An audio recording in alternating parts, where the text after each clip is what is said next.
Journal entry. The change. The rest of the cruise went by quickly. We spent the next day on the island of Barbados at a beach called the Boatyard.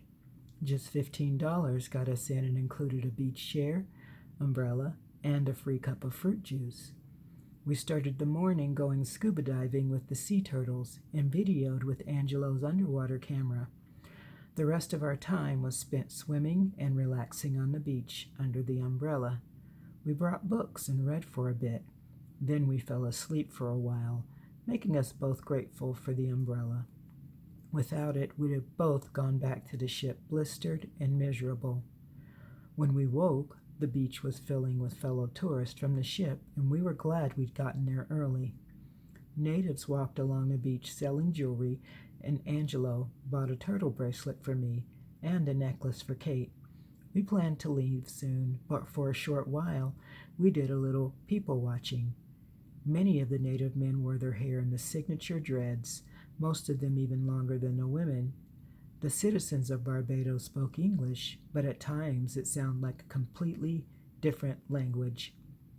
As we got up to pack our things, a man approached us, trying to sell us aloe vera gel that he'd extracted and squeezed into a pint-sized rum bottle.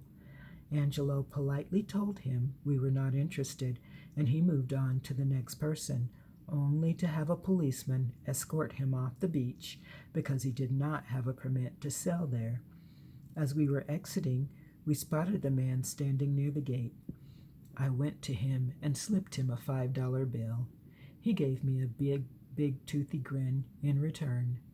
Draping an arm around me, Angelo said, "You just couldn't resist, could you?" I smiled. He was an enterprising young man, which is better than doing nothing. Shaking his head, he smiled and kissed my cheek. That night, there was a band playing Latin music. Having finished eating, I grinned widely at Angelo, and he laughed, reading my mind. He grabbed my hand, and we joined the couples dancing in front of the stage. I loved dancing with Angelo.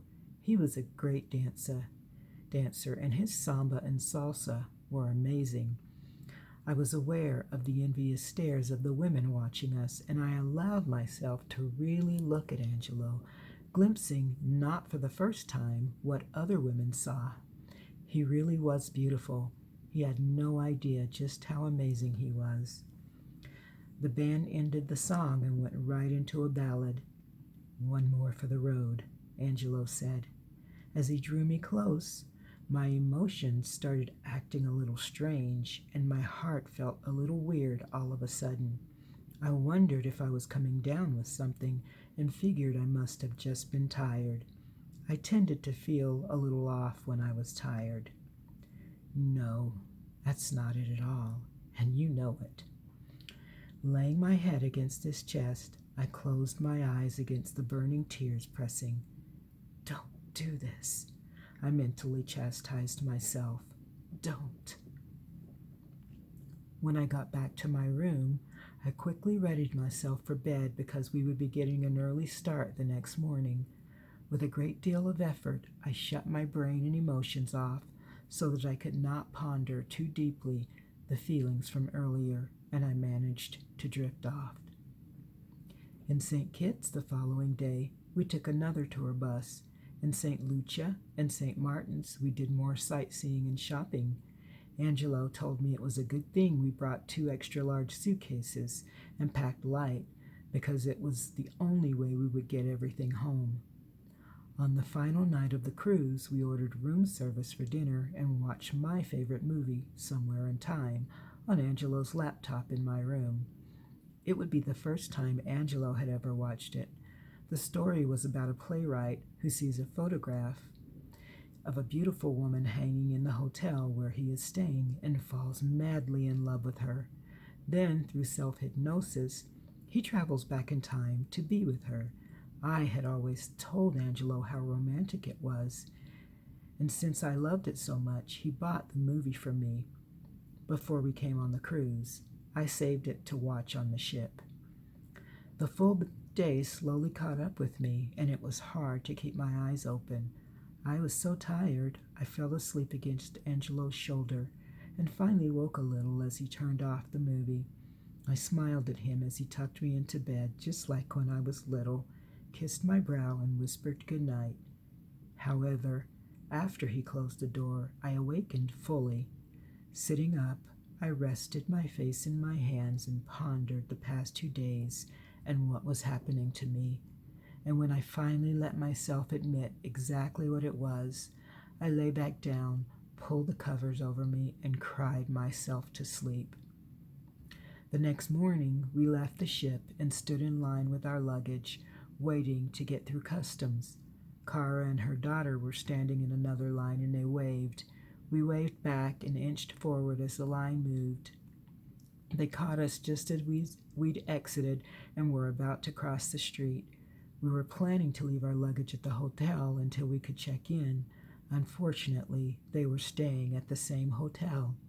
Angelo glanced at me and I quickly smiled. I was sure it didn't look sincere this time, but he gave me a look that said he understood. We only had 2 days in San Juan, and the last thing I wanted was for them to intrude upon our time together. After spending the morning with Kara and Shaylee tagging along with us everywhere, and Kara trying to attach herself to Angelo at every opportunity, we checked in and were heading up to our suite when, to my joyful surprise, Angelo finally told her that it had been fun getting to know her, but the rest of the time would be mine and his.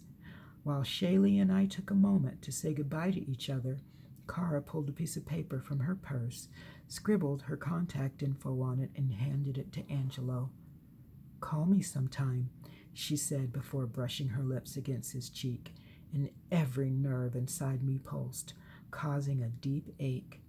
It was a sudden sense of loneliness, one that I had not felt in a long time, and I needed to find a way to handle it. That night, before going to bed, I told Angelo, "When we get home, I would like to get a drum set." Each and every day after that trip, I buried my heart in my music, my dance, my art. But all these things served to add layer upon layer of beautiful agony to an ache that I didn't think would ever go away.